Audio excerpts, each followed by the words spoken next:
In the third panel, we see a blackened sky that represents so much to me of what's going on in the environmental movement today.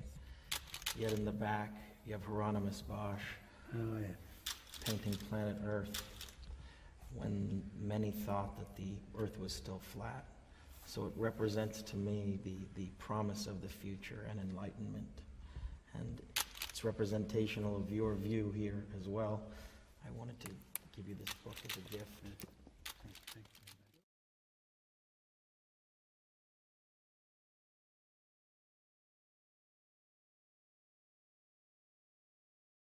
Have you not known?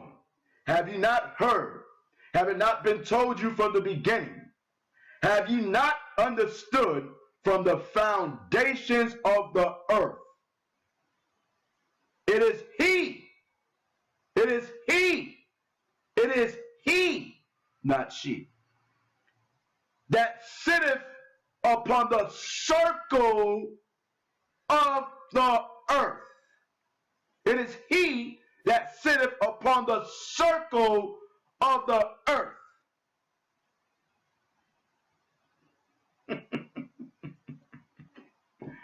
Shalom, I'm out. You are now tuned into the truth frequency. Your protection from deception. This is Truth Frequency Radio.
Broadcasting straight to you from a large spaceship, currently cruising the West Coast, looking for Neil deGrasse Tyson. Set weapons to retribution.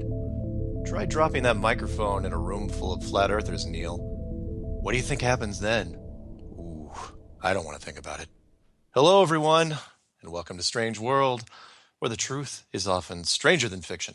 I'm your host, Mark Sargent, the creator of Flat Earth Clues, which propose that all of us are living inside a Truman Show enclosed structure, thousands of miles wide. Check it out at enclosedworld.com or just Google Flat Earth Clues. If you can't find it, well, it's because all the mass media has pretty much broken the internet on Flat Earth. My wingman, great friend, and sometimes psychic for the show tonight is Jonathan from Jersey. What's going on, Jonathan? How's it going, man? I am here and alive, ready to go. Right on. The couple things before we start. Quick shout out to I didn't get any cookies. I got so much crap last week: shirts and candy and incense. I actually got a little vial of frankincense and myrrh. Ooh, I know. Do you know frankincense is the king of oils? It has so many properties. It's amazing. I did not know that, but I've been using it. I put it on, and it smells really unique. Yeah. So we'll see what effect it has on me. Right. But a quick shout out to Max Malone, who made a really interesting video. I can't remember if I sent it to you. He called it, I think, Flat Earth News, and it's not on his Max Malone channel. It's on Max Live, I believe, on YouTube, where he goes off in some standard rants in the beginning, but when he gets almost to the 10-minute mark, he's showing some of the Russian cosmonaut footage. And I don't know if I sent that to you, but at the 10-minute mark, basically he calls it out. The man has an eye for catching stuff. Remember, I said the internet hive mind misses nothing, but he really has an eye for catching stuff, especially when it comes to video. Mm-hmm. And he was basically showing, you're never going to believe it. You're going to all of a sudden, you're going to look at this cosmonaut and you realize that you're not looking at green screen. And remember, this is in the 60s. You're looking at stop motion animation. What? And I was going, no way. I got to see this for myself. So Wait, are you talking like Sinbad? That kind of stop motion?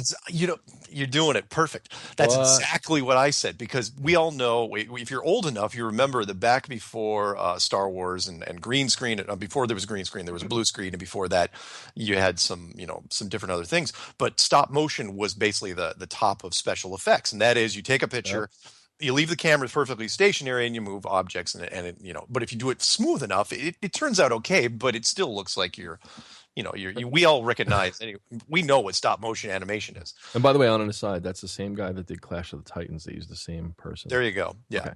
Yeah. And you can tell with like the skeletons and the hydras. Yeah. Sinbad was notorious for using it because, you were working with soft stuff usually. And anyway, so this cosmonaut is leaving. Remember, this isn't NASA. This is Russian, and which segues in perfect because I finished watching Cosmic Journey, and if people don't know what that is, before one of the first space movies that was ever made was Frau Mond, a German film, which means woman to the moon. Right? Wait, that's not the one where they went to the moon. They actually landed in the moon's eyeball. No, that one doesn't count. Okay. That was super old school. Yeah, no, where the rocket jams into the man in the moon's eyeball. No, yeah, okay. No, not that thing. No, that I don't count that. But again, that was a first attempt. But Frau Mond was 1929, and then the Russians did their version of it in 1936 called Cosmic Journey, where a woman and a scientist and a young kid they go off to the moon in a rocket. Now, they used a lot of stop motion animation, right? And this is in 1936. So this cosmonaut in the 1960s, the early 1960s, when the Russians are doing supposedly their space stuff, he goes, now watch this. He goes, now you see the interior shot, and the guy's looking out of the inside of his helmet, right? And when you turn your head inside the helmet, your head turns, but the helmet doesn't turn. Right, you're turning your head inside the helmet. So the same guy floats out supposedly, right, and the frame rate's off, and he noticed that as well. He's going, yeah, you can't use a normal frame rate, or it's going to screw the whole thing up. You got to do sort of like a little faster than normal frame rate. Anyway, so this guy floats out there. I'll send this to you during the break. He floats out there, and then his literally the helmet pivots. like 60 degrees and looks back towards the spaceship, right? The capsule. And then his arm goes up and waves. But the way it's done, when you look at it, once I tell you, once you look at it and I say stop motion animation. You got to send me this video. I will. For the show. I'll send you the link. But I'm also including the slide. I liked it so much that I cut out that part of his video and I'm including it in the YouTube slides. Oh. So you'll see it like it's to start the show. I've included it. And it's just if you know the older movies, the stop motion animation from the 60s, you'll totally get it. You'll see it. She goes, oh my God, it's like it's straight out of Sinbad. And because when you do stop motion animation, there's certain tricks you use. Like you motion something, and as soon as that thing's done, you motion another thing. So as soon as his head was done, his arm goes up. Why didn't his arm go up as his head was turning? And his head turned so awkwardly, it was ridiculous. Huh. So anyway, thank you, Max Malone, for catching that. You catch some of the greatest stuff, and fantastic. The other thing we should address, because we addressed the Neil deGrasse Tyson last week. Was he already on that Comedy Central show last week when we did our show? Did we talk about that? We may have touched on it. It's funny. I don't watch a lot of TV, so. But you heard about it. Yeah. Oh, yeah. No, and I saw it in that whole drop the mic thing. That thing. Yeah, the drop the mic thing. I can't remember. Yeah. Did we talk about the drop the mic thing last week, or had it even happened?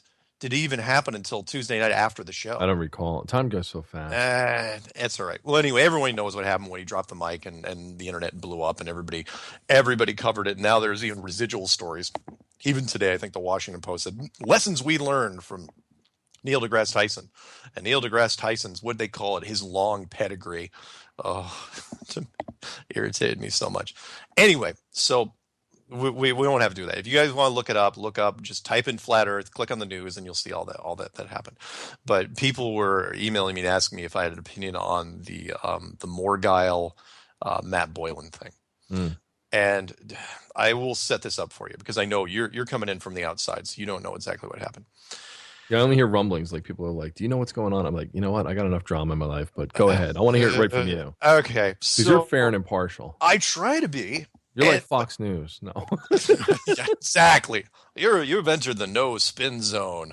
I'm sorry, I'm not a big Bill O'Reilly fan. I'm teasing. Yeah, go ahead. So when he goes, when he points the camera with his pen and says you've entered the no spin zone, I was like, well, except for the fact that your channel was entirely designed to trash. And he points his finger at everybody and yells at them basically across the table if he disagrees with them. Yeah. I get it. Fox News is all Republican, and NBC, MSNBC or whatever they call it now. Right. That's Democrat, and then CNN leans towards whoever. Propaganda. Well, but whoever's in the White House. So if a Democrat's in the White House, they lean with the president. It doesn't matter who it is. They lean with the president. They play both sides. Anyway, so when you have dirt on somebody, if you hate them, and you know how this goes, this is high school rules here, and that is if you find out a juicy piece of gossip on somebody and you don't like them, you tend to fall in the trap of using it. Sure. And I got to tell you, from a juicy piece of gossip, this was one step below flammable. Because everyone knows that Matt's an actor. Anyone that knows Matt Boylan, he is an artist, he is a singer, and he dabbled in acting. No question that if he really wanted, had it been more fruitful for him, he would have gone down the acting path, like a lot of people, because it opens up a lot of doors. So when he was in his 20s, and you're a starving actor, you tend to take roles that you may not be proud of, and. Go ahead. Well, normally, I know you're thinking the worst, because you're thinking the female side of Well, things. I'm thinking like Roseanne Barr, like even like Marilyn Monroe. They used to do car dates. Yeah. No, nothing like this. No. Matt was not anything that Ron Jeremy directed. Okay, let's just put it that way. Was he a fluffer? No, God, no. Let's stop that part right there. Okay, he was not in anything that was super horrible. Okay, but he didn't put it on his database, on his resume in IMDb. right. And what it was a show. And this is actually, the funny part was, this was during a time in my life where I was playing so many games in my spare time that I actually didn't watch that much TV. This was, late 90s, early 2000s. Sure. MTV did a show, and I don't know if you remember it. It was called Undressed. Does that ring a bell to you at all? What is it called? Undressed. MTV, as soon as they started making those reality shows after the third season of The Real World, I stopped watching it. And then this wasn't a reality show. Okay. This was sort of they're delving into the sexual experimentation phase. How far can we push the boundaries? Can we do a gay show before Queer as Folk comes out? Queer as Folk, was it HBO or Showtime, where you do like a full blown. Yeah. That was a poor choice of words. So. Anyway, so they did a show called Undressed, and Matt, being what he was 24, I think, I'm sure his agent called him up, or he was asked because, young, good-looking guy, and he was asked to do the show. And he did a whole episode, not a whole season, just an episode, as far as I could tell. I don't think it was more than one episode. And, it was him, and there was, he was taking his shirt off a lot. And there was a couple moments where it looked pretty bad, where he was in his underwear strapped down to a bed. What? I know. And yeah. And a lot of gay sex was implied. Hey, you know what? There's a saying. Go ahead. Yeah. But it wasn't softcore or anything like that. It wasn't like a late night Skinamax type thing. Right, I mean, it was MTV, for God's sakes. There's only so far they're going to go. MTV's pushed the boundaries before. And honestly, as far as innuendo or anything, I think that some of the Real Worlds are way more explicit than this thing was. Let me just say this. There's girls I work with in LA and they're models and whatnot. And, when something has to be discretionary, they might use a polite phrase like, a girl's got to eat. Yeah. Oh, and that's what I think he said that. Really? So the problem is that somebody tipped off Matt that Morgulai was going to use it. And so Matt did his own preemptive video, and he was trying to backpedal as fast as he could. And he used those words at some point where it's like, look, yeah, you got to pay the bills. And actors and actresses are taking advantage of, I think, more than actors.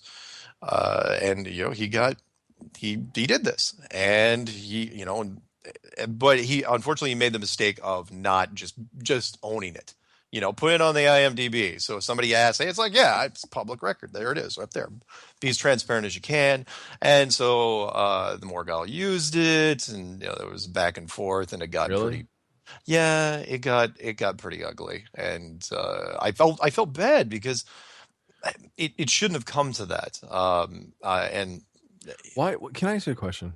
yeah, Why is this whole flat Earth thing? This is why I stepped away for a while, and we talked about this. I had to clear my head, look at my barometer and figure out what I wanted to do specifically. yeah. I'm dedicating more time to my show, but what is it with this like high school antics that are going on in this whole flat Earth circle or whatever the hell you call it? I mean, isn't everybody supposed to be focused on the flat Earth, finding more facts, finding more people like you do, like Yeah. professionals in a certain field that can corroborate and give evidence to the possibility that we're on a flat Earth?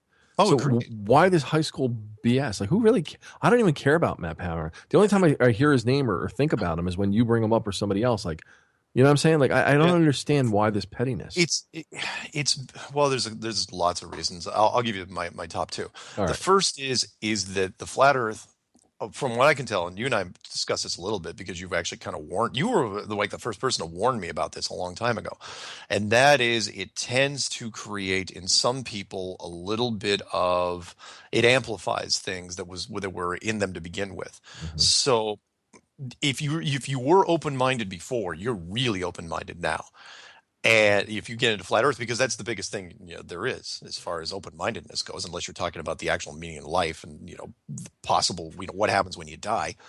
So hey, You know, people, wait, let me just say this. You know what it seems like? As soon as you made the world flat and you put a dome over it, yeah, it's like something out of a Bugs Bunny cartoon with what's his name, Yosemite Sam, yeah, and he comes up to him and he goes, "This world ain't big enough for the both of us." yeah, It's like, yeah. what the hell happened? Yeah, for some people it's like that. They get extra suspicious because now again, remember we were kind of talking and saying, well, if this is true, Right. if the world has been a lie, then what else is a lie? Probably everything. And so then who can you trust? And so when you're looking, it's not, so forget about not trusting the government. Can you trust the guy next to you? Can you trust the flat earth guy right across from you? The guy that just made videos, the guy you just made friends with? How do I know if I can trust him? He may be a witch. Let's burn him. And that's where they go down and people jump on it really quick. And You know what I'm picturing in my head? what? Like four idiots, right? And they're like in a van or something. They're going to like storm some government facility, right? And they're like gung ho anarchists and crap, right? Yeah. And then something gets said, and everybody's like suspicious. Everybody, while like the driver's driving, he's looking at the passenger's looking at the guy in the backseat. The guy in the backseat's looking at everybody else. And it's kind of like the camera keeps going, and their eyes are going around. There you go. Yeah. Right. And then Yeah. all of a sudden, like somebody drops something, like kicks a bottle, an empty bottle in the van. This is how my mind works, right? Like a movie. Yeah. Everybody pulls their gun and shoots the guy to the right of them, even the driver. And they all effing kill each other like a Mexican standoff. Yeah. Yeah. Well, if you want to go that far, yeah, go to the ending of Reservoir Dogs. Right. Yeah, nobody knows who to trust. Right. And so And they lose sight of who the enemy is. yeah. Yeah. And in reality, from what I can tell, I don't think there are any shills. In fact, the closest person to a shill, and he's dropped off literally off the face of the map, was Tiger Dan. He went against. He quit? He threw in the towel? Didn't I tell you what happened to him? No. Did we ever talk about this? Did we talk about it? Well, maybe we didn't because you were gone You for do 3 so weeks. many interviews. I don't know. Well, no. What happened was he had made like 34 flat Earth videos in a row. Yeah. And then he starts building a new map, trying to adjust the flat Earth map, the azimuthal map, and he loses it. And he turns. He's like, "I'm 2 weeks in. I'm making the map. And then all of a sudden, all flat Earthers are crazy or liars, and I'm going to disprove it." I mean, just an instant 180. Okay. And then he said, "I'm going to make a 10-part series, on disproving flat Earth." And he got about 5 in. And people were bugging him. It's like, okay, how are you going to disprove the 75 Bible proofs video that you said that proved the flat Earth? Right. How are you going to go against that? Because you're Right. not going to come up with 75 verses or passages that go the other way. And then that was it. That's all the last we heard from him. He didn't even make it to 6. He stopped at 5. And that was it, to where I've had several people message me and say, you might want to see if you could track down his real name because he may be dead. It's like, That's funny. You know what's funny about that? I was just going to make a joke. It's funny. And say you would have been like, "You're doing it again." But- I was like, "Did he shoot himself in the foot, the nuts, or the head?" yeah. Well, he also didn't go on camera for those 5 videos. He wasn't shy about putting himself on camera to let people know who he was. Yeah. But We don't know what happened. I'm playing the world's smallest violin right now as you're telling me this. I really feel bad for Tiger Dan if he's listening, because that arrogance, that brashness, that boldness, no, it was a waste.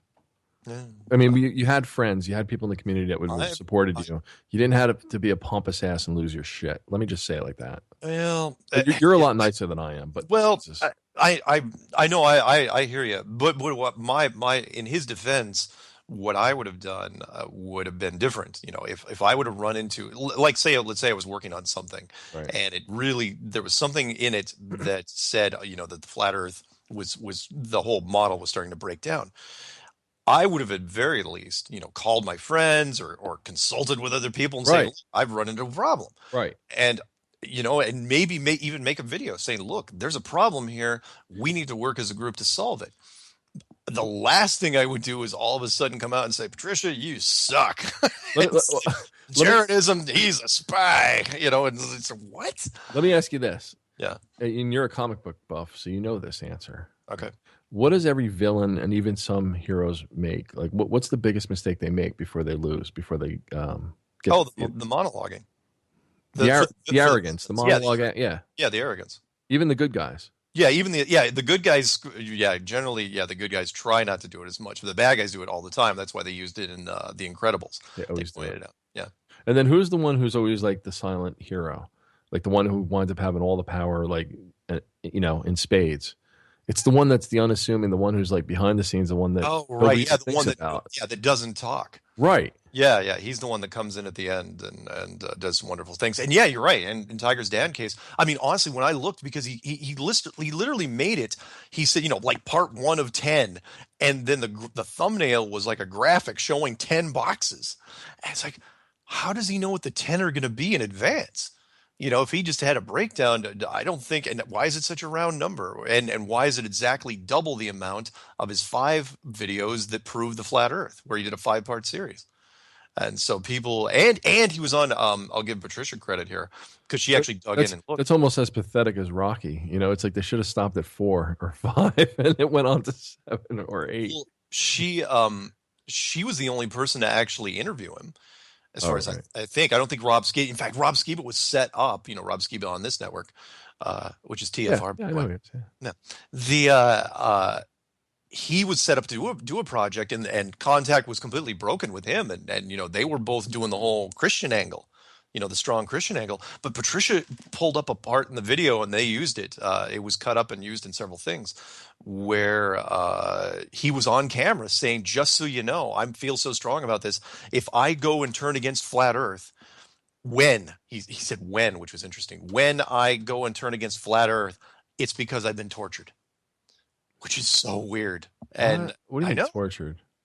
That's the word he used. I don't know why he said it instead of like I would say compromised, or but I said they'd have to kill me. Torture probably is not going to work. But that's what he said. And sure enough, less than 3 weeks later or something like that? That's bizarre. I know. Anyway, so that's Tiger. And I'm sorry for people that are listening out there who know the Tiger Dan story so well. But you missed all the drama because everybody was giving him. Are we still in the air? Yeah. Okay. Yeah. That's weird. Oh, it's the phones. What happened? Oh, you've got the phones. You pulled in the phones. Yeah. That's what you did. Sorry, I saw the blinking lights on that. No, we're fine. Oh, okay. So anyway, so that's what it was. And again, anyone who's listening knows the drama, but we all were given the benefit of the doubt when he was like, initially did the condemnation thing, and then all of a sudden he does the 10-part series, and we're going, what in the world? And then he even stopped at part 4, and did a special video against Rob Skiba. Whoa. Saying that Rob Skiba's a liar and all this. You guys are supposed to be leading the example for the Christian side of this movement. And Rob, of course, was not even going to touch that with a 10-foot pole. He just backed off and said, okay, you can do whatever you want. But anyway, the point is nobody knows what happened to him. And if anyone knows what his real name is and you're over in England, please drop him a line. Find out if he is still breathing, because he may not be. He may have lost it, or someone may have gotten to him, or maybe when the mass media thing came out, maybe they thought he was irrelevant. Why even finish it if the mass media is already talking about it? Interesting. So anyway, We got a few minutes to the first break, so I might as well preface what we're going to talk about because it's actually in the. I'm sorry it took so long. But we had to cover some stuff, and maybe we'll kind of ramble here for another couple of minutes. Tonight, I'm going to be reading a statement from another military guy Oh yeah. who wants to remain anonymous because he is still in the military, as opposed to the retired Air Force officer, the navigation specialist. And this guy's a little different because he is not U.S. military. This is an international thing. He is going to be an Australian Defence Force officer, more specifically in the Defence Signals Directorate. Wow. Which is very interesting. So I'm going to put those logos in the slideshow, hopefully. But you guys, you can look those up. It's not. But he's going to go on and talk about all the radar and the GPS system and all the technology they were using.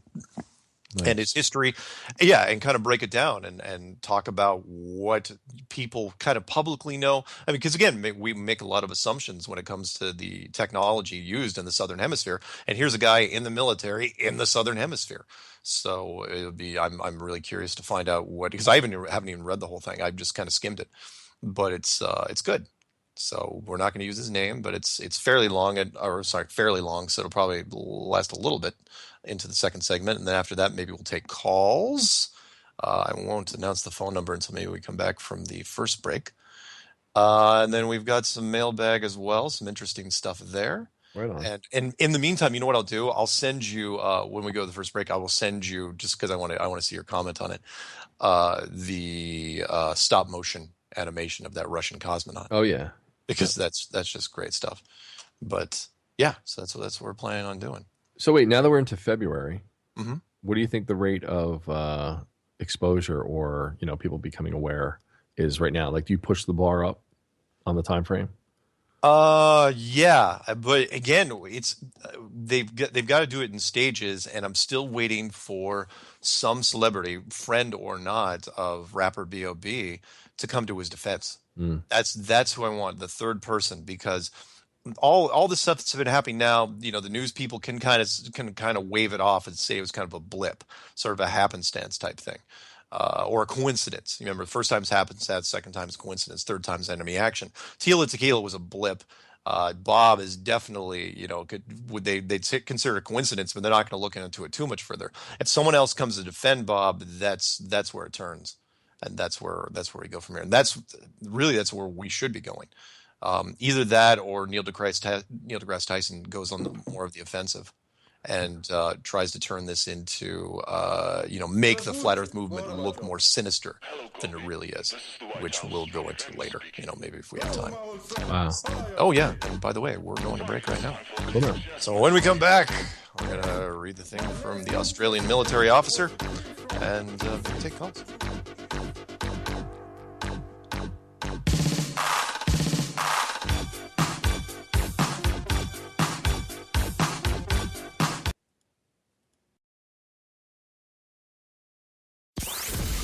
Down the Rabbit Hole with Popeye. Tuesday and Thursday on Truth Frequency Radio.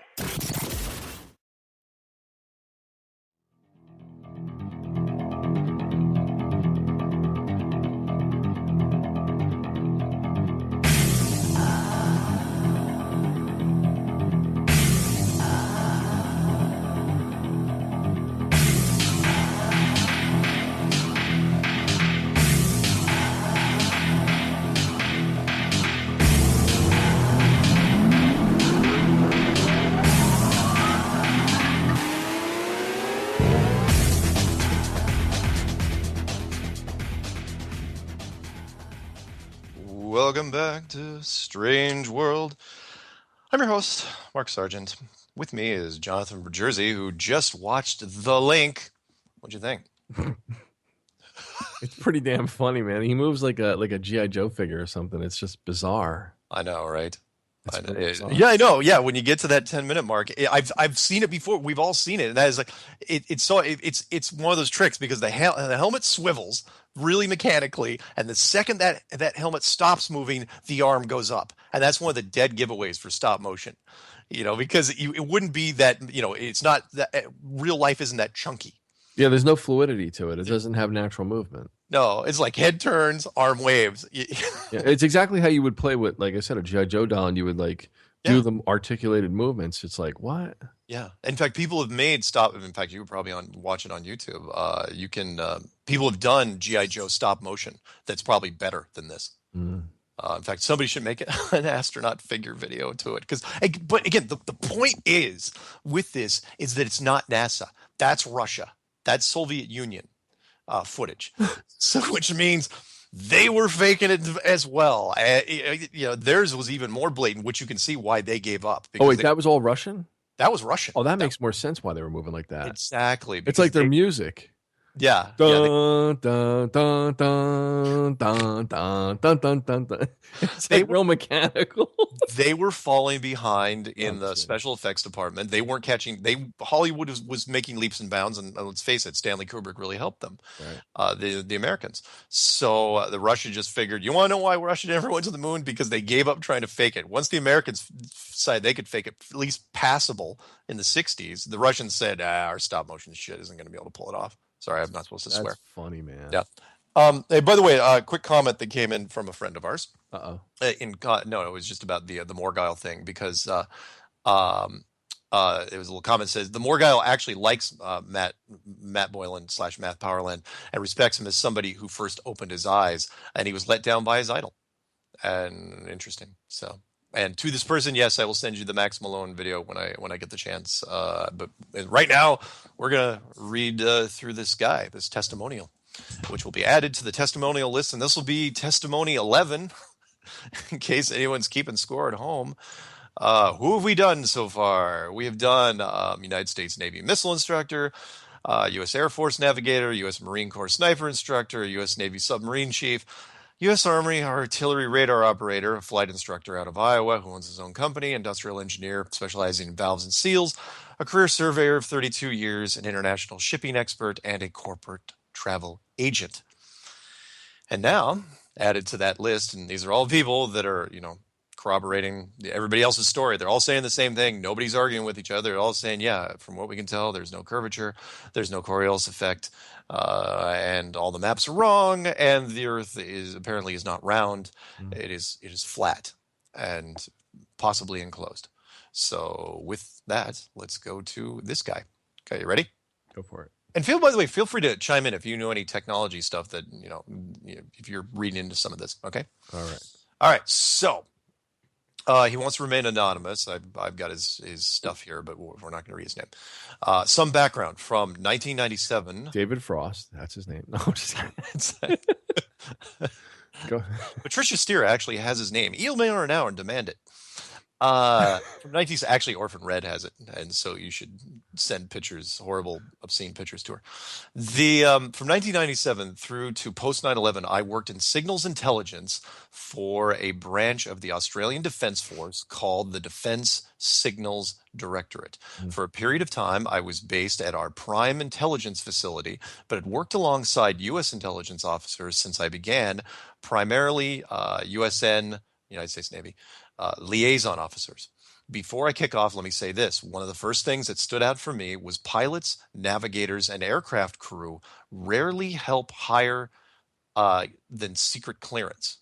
Really help higher? Well, whatever he wrote there. The security briefings I attended and supported were levels above their need to know. And when I questioned this, I was told field assets are never given all the facts in case they are compromised, captured. Makes sense. As a result, they are heavily compartmentalized and trust that their mission profiles have been generated with all the facts and really are outside of their operational scope. So when I hear Mark talking to pilots, navigators, and even weapon system operators, this comes to mind. Anyway, post my time with Intel, I joined BAE Systems, formerly British Aerospace, as a senior hardware engineer assisting the design, development, and handover of Australia's first airborne early warning and control aircraft, otherwise known as Wedgetail. Due to my background with intelligence, BAE bent over backwards to bring me in, since one key role of the aircraft was to establish intelligence feeds for our defense analyst. One of my initial tasks was to develop a simulator racks of equipment, which demonstrated how data feeds were pulled and disseminated within the classified intelligence centers. My past colleagues certified the suite, and I was given a chairman's award. I went on to collect one more during my time with BAE and another nomination. My role is detailed in the above profile link, which I'm not going to send you guys because it actually has his name in it.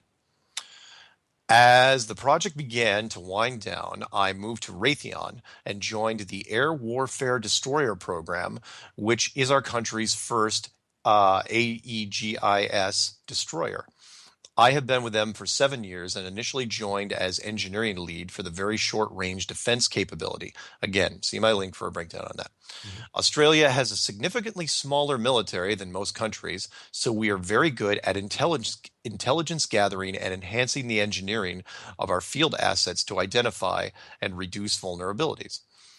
I have become intimately familiar with my two systems, the Mk-15 Phalanx and Mk-25 Typhoon, and part of my mandate was to find and patch weapon system vulnerabilities. The USN sail in large fleets, so they are less concerned about minor vulnerabilities in systems.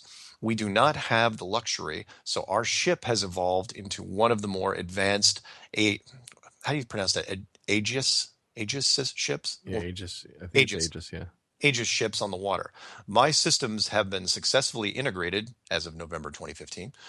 And for the past 12 months, I have been working as a combat system field services engineer, a team of 4 for 3 $12 billion ships.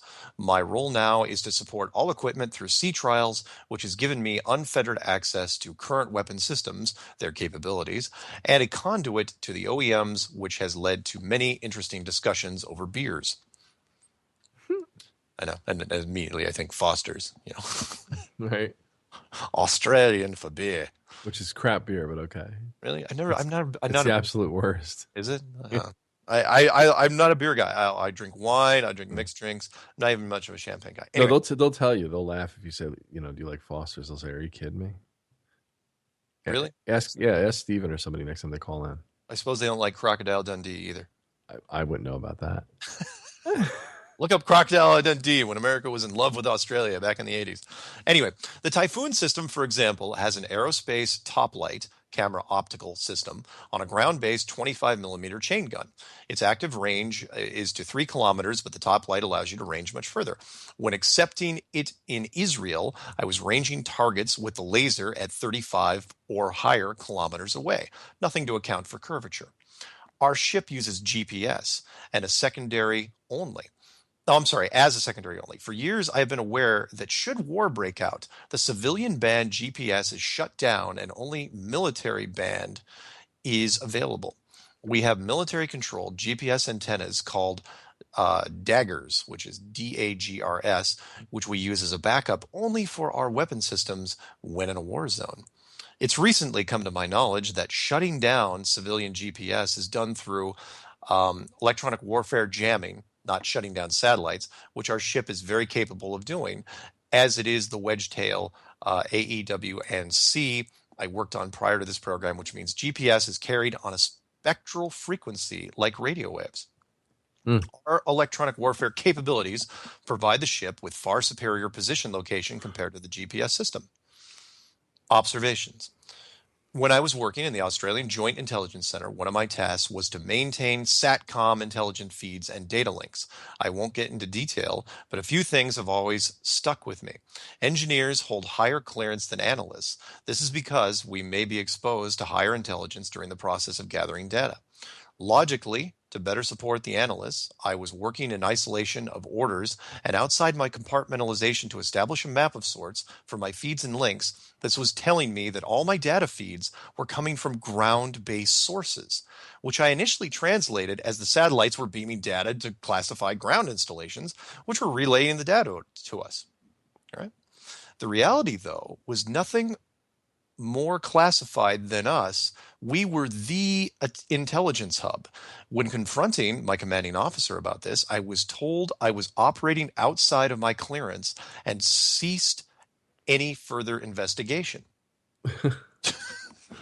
So And that makes sense, right? Because if you're looking again, you know where this is going. This is straight out of Capricorn 1. It's like, listen, soldier, you're figuring things out too quickly. I Exactly. suggest you go have a coffee and forget about these matters. It's exactly that's exactly what they did in Capricorn 1, where when the nerd was looking at the data, right? And he was going, this data doesn't make any sense. If this data is true, we're getting the telemetry from somewhere in the desert out in Nevada. That's almost as bad as the press corps, the guy who wrote the script for the JFK assassination. There you go. He didn't know shit from shinola. He didn't know what kind of weapon to pick, so he picked some Italian piece of crap rifle that can't hit the broadside of a barn. And he writes that into the script that Oswald used that. And then it's like, uh-oh. Yeah. You know what I'm saying? Like, it starts to fall apart when you start to read the story, or somebody on the inside says, wait a minute, this can't be. Yeah. Or what if I got one more for you. What if here's a comparison. You remember during the 9/11 thing where that British reporter, that woman reporter, was standing in front of Building 7 announcing that Building 7 had fallen? Right. Oh, yeah, from the BPC. How funny would it have been? I was thinking about this the other day. How funny would it have been, or not funny, but horrible, if she would have been like, if she would have been talking and been like, turned around and like, isn't that Building 7 right there? Well, then it hasn't fallen. Wait. Why are we saying it's fallen? You know, if that would have actually been on the air, right? Even better, had she, the timing would have had been perfect. And of course, if it didn't fall yet, right, and you can't blame it on delay or anything like that, then it was scripted. They knew that it was coming down. Period. And I knew coming from my profession, because I was in the time and attendance industry. I knew exactly why they screwed that up, because everybody. I mean, I saw this. I was in the time and attendance industry for. Oh, geez. Wait, what is it called? Time and what? Time and attendance, tracking, time tracking for not time travel. I was in time travel. Don't repeat that. Oh, there's a meme coming up for this one. No, where time clocks. So if you have a factory full of people, you have to have digital time clocks nowadays to track these people. You know, badges. You swipe their badges to go in and out of things, and the software to track when they punched in and when they punched out. That's called time and attendance software. But the point is that because I specialized in that sort of software training, I knew everything about military time versus normal time and time zones. I knew everything about time zones, and everybody screws up time zones. Everybody screws up time zones because most people think, okay, there's Eastern time zone, there's Central, and there's Pacific. They forget about Mountain. They don't even realize, there's like 4 time zones in the United States. Nobody remembers. There's like I always remember Mountain. Well, I remember because I was in it. But only because I used to use the TV Guide. Remember TV Guide? Oh yeah, exactly. Yeah, TV Guide. So the point is the British reporter screwed that up. It wasn't her fault, but they gave her too early to read because they screwed up the time zones. Because remember, they had to fly over from London. So when they were setting their watches, when they got over there was some confusion. It's like, okay, you're going to broadcast this now. And they were supposed to broadcast it, 20 minutes after it fell, but instead or 40 minutes after it fell, but they did it 20 minutes before it fell. So they screwed up the whole thing. It was awful. So anyway, the point this is what this guy was doing. He's going, oh yeah, the ground-based radar, the ground-based feed for the data, that's where it's coming from. So let's recap real quick. When confronting my commanding officer about this, I was told I was operating outside of my clearance and ceased any further investigation. This is where it gets a little strange, and none of this has made sense until recently. I was single at a time with a TS positive, top secret positive vet clearance, associated caveats, and willingly signed away my right to travel to some 16 plus countries until 10 years after my highest clearance was deactivated. This sounds like a little extreme, but when you are working in this world, you are very much indoctrinated into thinking you are part of a brotherhood and really don't give this much thought. We had monthly psychological evaluations, and I was meeting their profiling with flying colors each time. Years later, I suffered from depersonalization disorder 5 years ago, which began with night sweats, then the inability to relate to my partner, daughter, and family. This culminated in me being placed on a series of antipsychotics, which degraded my condition further, and a suicide attempt 3 years ago. Oof. I was hospitalized, and somehow the doctors had been given access to my military medical file. When operating at high classifications, it really does not matter if you're a civilian or military. You eat together, work together, deploy together, and it's not discussed. It's this brotherhood concept. My record had multiple instances of resistance to interrogation training, which I had no memory of. clearly traumatic enough to fracture and further compartmentalize my psyche. Post this, I even was seen by multiple doctors, and one conclusion was I had the natural ability to compartmentalize information and, in effect, depersonalize myself, which they theorize is what the intelligence profiling is partially about. Oh man, can I tell you something? You just reminded me of something. Sure. When I was in Fort Benning, Georgia, back in 1990, Yeah. I didn't stay in long, but there was a couple of us that went on a bus with like blacked out windows, kind of like prisoners do. Yeah. And they brought us to this nondescript building somewhere on the base, and we went in. We had to like file out, just go right into the building, into this room, and take a test. And there were no windows, nothing on the walls, nothing. And the guy comes in, he tells us we're going to take a test, and just listen to the speaker on the wall. Yeah. So the speaker on the wall just gives us basic instructions, and we were basically supposed to interpret what we thought he was saying in a foreign language. And I remember thinking, well, I don't want to do this. Like, I'm not interested in being a linguist, right? Yeah. So I put down my pencil. That's the last thing I remember. And then I was back at the base. Wow. I never remember getting reamed out. Like, why didn't you do the test, this or that? I don't remember lining up in the hallway to get back on the bus. Nothing. Nobody said, why didn't you do the test? Nothing. I just remember being back at the base. Yeah. And I think that happens to a lot of people. Well, a lot of smart people, or, people that they want to. So you don't remember some of this stuff. No, and that's the thing. I've never had blackout periods. Like, you hear stories about people that they'll have missing time with UFOs or other things.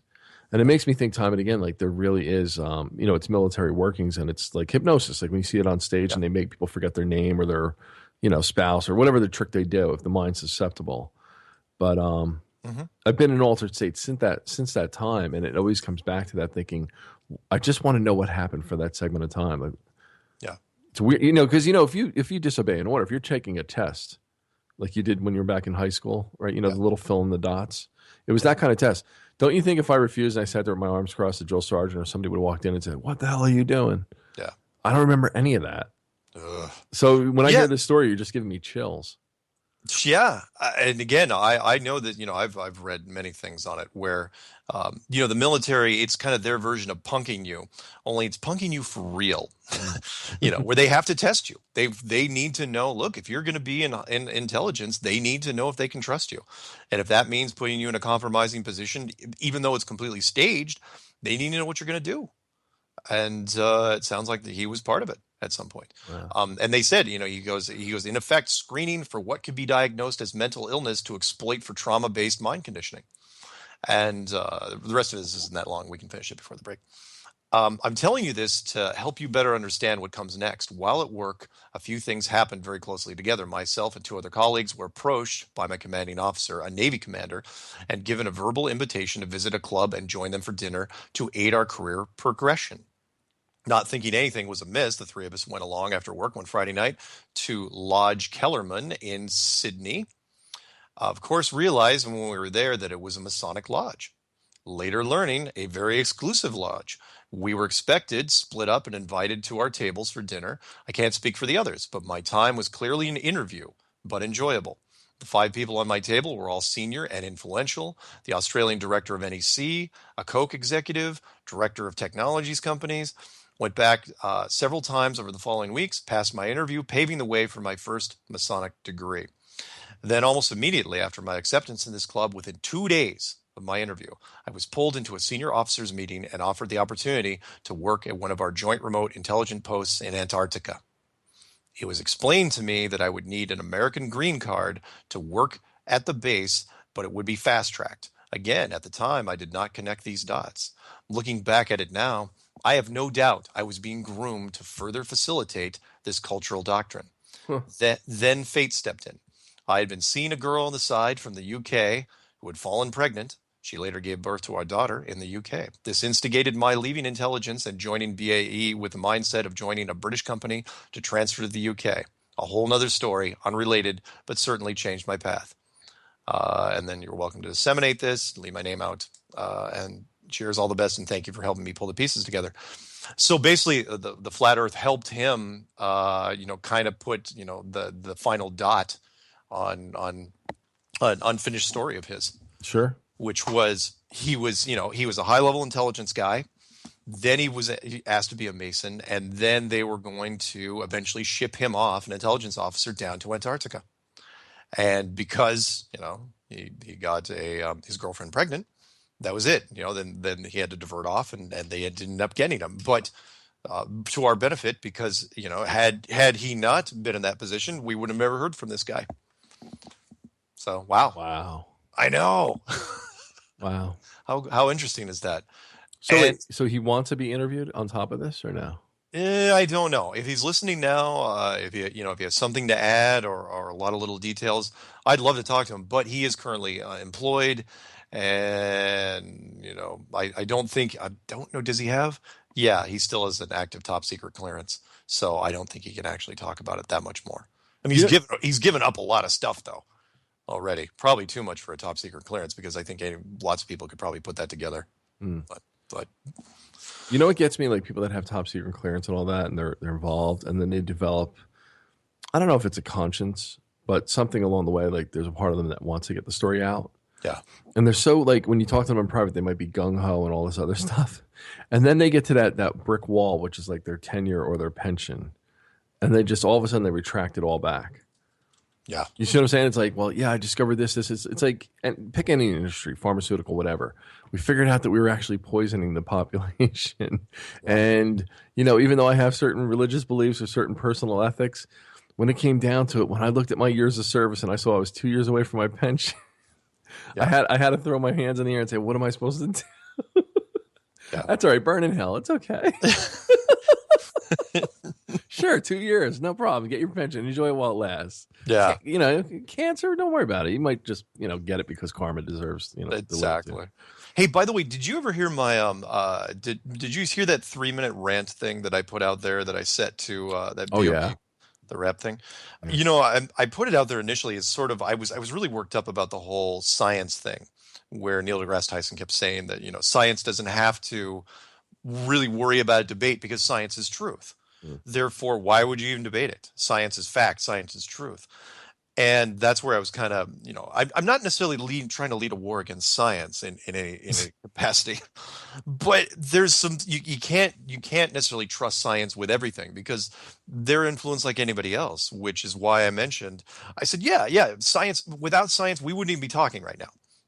This conversation, the electronics is used and the technology used, we wouldn't be having this conversation. We wouldn't be going out on the air. We wouldn't be on YouTube. None of these things would have happened. They've created everything, like the simple things like light bulbs, and then, air conditioning, which helped forge, the hotter parts of our country, and the smartphones, which you're using right now. But there's so many things, the problem with science, and we'll talk about this a little bit after the break. But the problem with science is, like a lot of things, they don't know when to quit. And they don't know when it's gone too far. It's like they're doing it without the soul. Right. You know what I mean? They make decisions, and they don't retract them very quickly, and they don't apologize for anything. Which is why I said, like lead paint. Most people aren't old enough to remember what kids would chew on lead paint shavings, and bad things would happen. Or the fact that when you go to the gas pumps, you don't get leaded gasoline anymore. Right. And they don't spray neighborhoods with DDT, big fogging machines of DDT anymore. You don't see that. And my favorite, I got to throw this in there, and people say, well, science is absolute and we deal with this stuff. It's like, oh yeah, because you never dealt with cigarettes, did you? As we all know that cigarettes cause cancer and they do horrible, horrible things to you, but we still sell them. Why? It's because science doesn't have enough money to beat the tobacco industry. So they just sit off to the side. They don't even try to fight them because they're like, look, we'll lose. So you know what? Speaking of your 3-minute video there, I should write you something because I'm really good at words. Yeah. I can want me to read it? I can write you something, and you can do your own rap. We'll set it to music. All right. And you could be like all like busting it up and be like, the ramifications of the altercations of our breakdown of communications is a lack of, and I could just go down the line.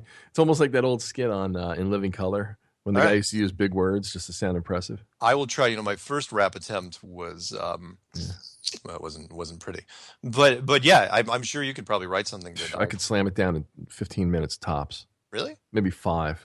Wow. I'm so good. It's not when I write, forget it. I write like novels. Nice. Yeah. Nice. All right. So when we come back from break, we're going to do calls if anyone wants to call in, and we're going to do some mailbag, and we're not going to nearly get through. Dude, as soon as you said that, I was going to say read the number, and somebody calls in from Reading, Pennsylvania, just like that. Really? As soon as you said it. Well, we're going to break though in like 10 Yeah, we're going to seconds. break. So whoever's on the phone, you're going to have to hold on for a little bit. But yeah, I'll give her the number real quick, and that's Truth Frequency Radio. That's toll free 866-378-7884. Cool. Yep.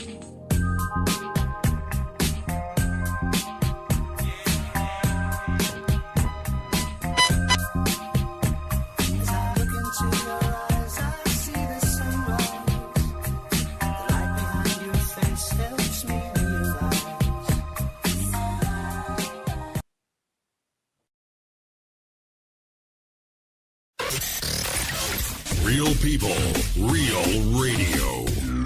Initiating the truth frequency. This is Truth Frequency Radio.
Real people, real radio. No hate, no hype, no fear.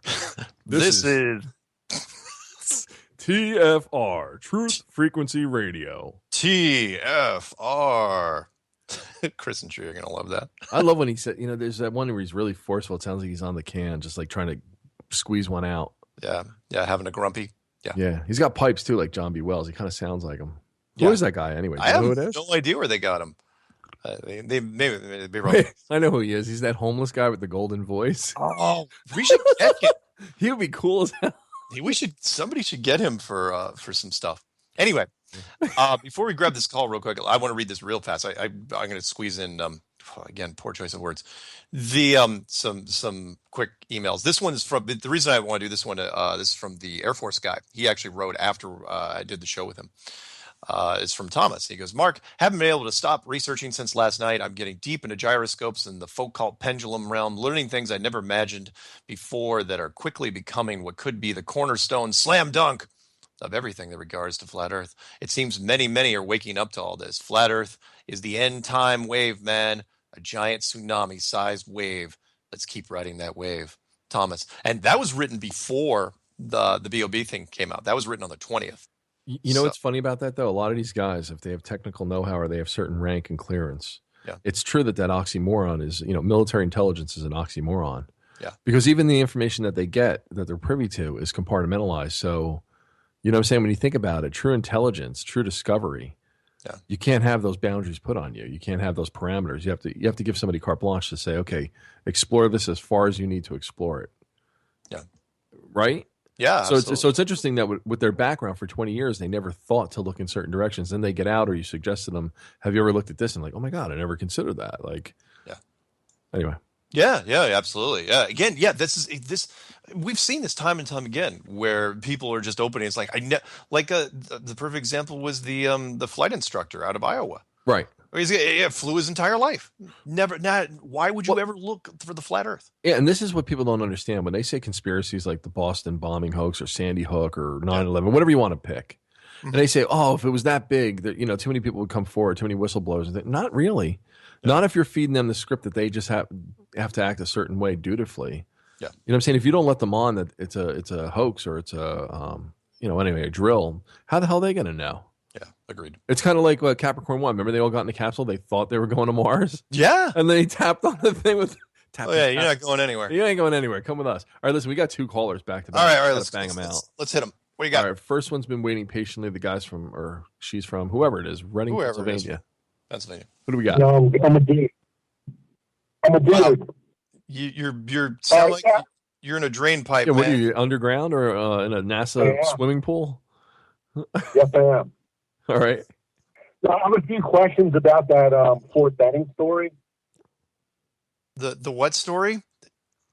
Fort Benning, Fort the Benning. language aptitude battery test. Oh, when did that happen? Yeah, when was that? It would have been, I want to say September 1990. 1990. Yeah, right before Desert Storm. Okay, because I was at DLI at that time. I can't make it. I was just wondering, were you in basic or AIT? I was still in basic. They messed up on my, what do you call it, on my MOS. Yeah. Because I scored like a 97 or 98 on the ASVAB and had a bunch of other parameters they were looking at. And so after that, when I didn't want to be a linguist, they're like, oh, have you considered going to crypto? I think it was out in Carmel or Sausalito. Does that sound right? Out near San Francisco? Yeah, well, I was a tanker who was changing in the intelligence. Mm-hmm. So I was like at the Defense Language Institute. And then when Desert Storm happened, I got yanked out of school and sent directly to the desert, the 24th Infantry. So I was just wondering, you're in basic. I'm wondering if they drugged you guys prior to the test. Oh, that's pretty interesting. Yeah, that's weird. I hadn't considered that, but I know we were in Charlie Company and because I was going down there to be an airborne, and they said Charlie Company was one of the hardest, but not that mattered. But like I said, it was really peculiar because they picked us, called us out specifically, and then that bus was like blacked out windows. I'm like, this doesn't make sense. Like, what are we in? We in trouble? Because you're impressionable, 18 years old, you don't know. And I didn't scare for nothing. I mean, I'm from Newark, New Jersey, and I always did my own thing. I'm not a scared kind of guy. Right. But it was peculiar, and like I said, I had missing time after that, and there were other things that happened outside of the military that coincided with ufology and other areas that I was involved with. And I had one gentleman say to me point blank, I'll never forget. We were talking about what was going on at what's that place, Mark, up in Long Island, the one all the way out at the end near Camp Hero? Montauk. So there was this thing. I never talked about this before. Can I tell you real quick? Sure. There was something going on with the Montauk project. There was an extension of it. It was supposed to be declassified, decommissioned, or whatever like that.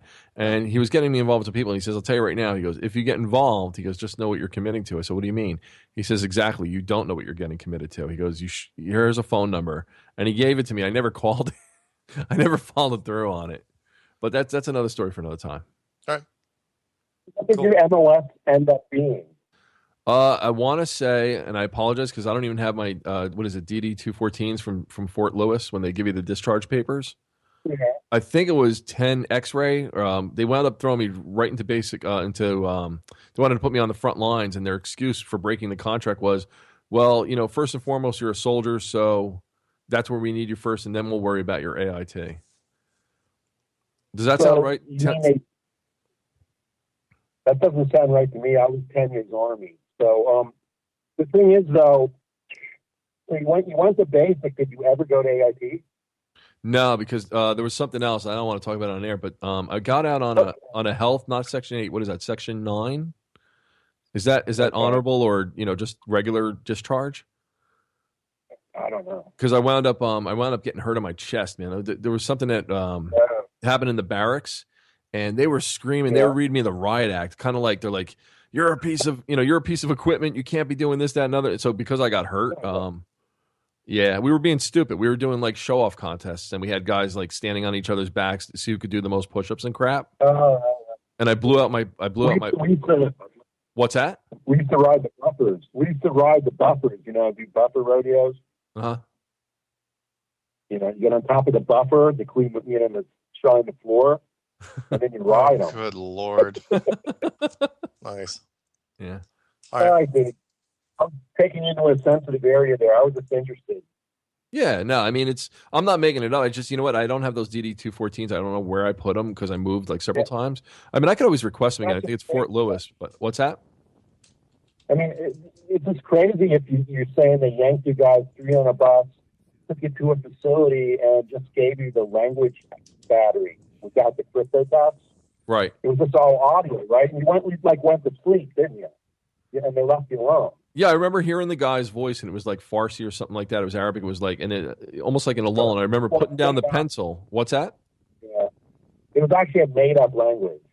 Yeah, it didn't even sound like a real language. They said you're going to try to. What they wanted you to do was listen to the inflection of the voice that was coming through, and then try to identify what he might be saying based on the inflection.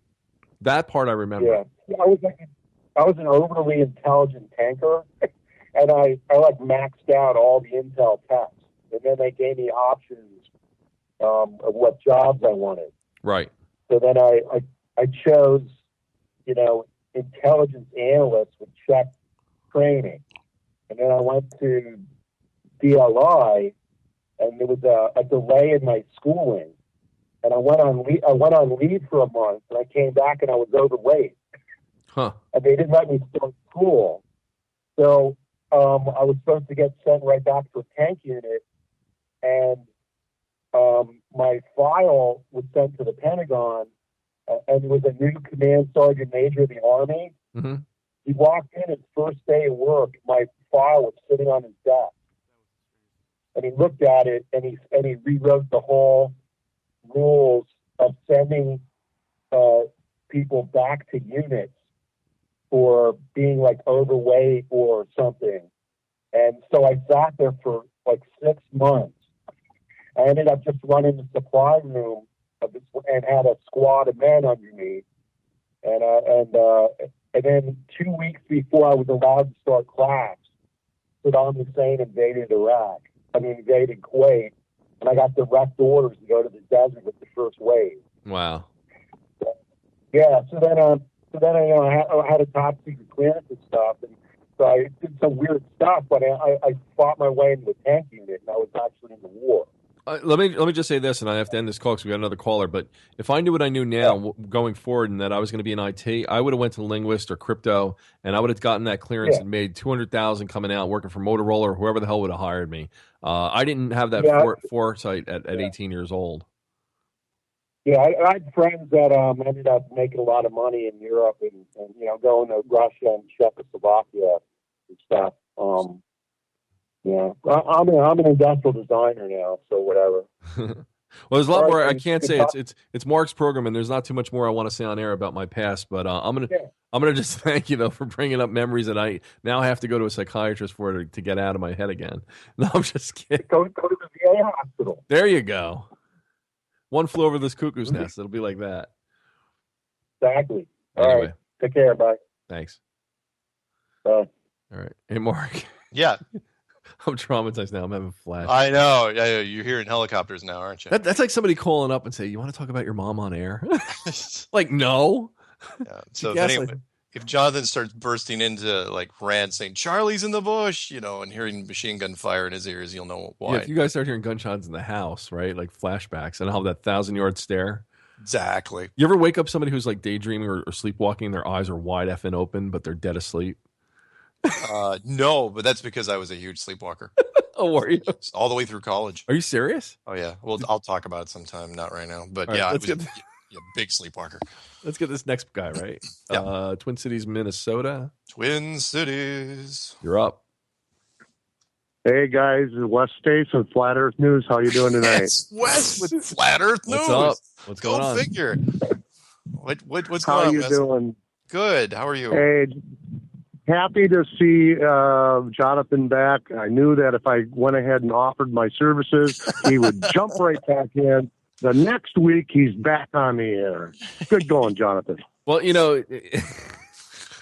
what happened was as soon as you made that threat, that offer, hell froze over here in New Jersey, and I said, "Shit, I got to get back on that show." Nice. No. Nice. Oh, God, that's funny. Anyhow, I had a question that I was trying to get you, Mark, to for Patricia, but she ran out of time. I just happened to notice that on some of the newer movies that have been coming out, and they're not quite, the mainstream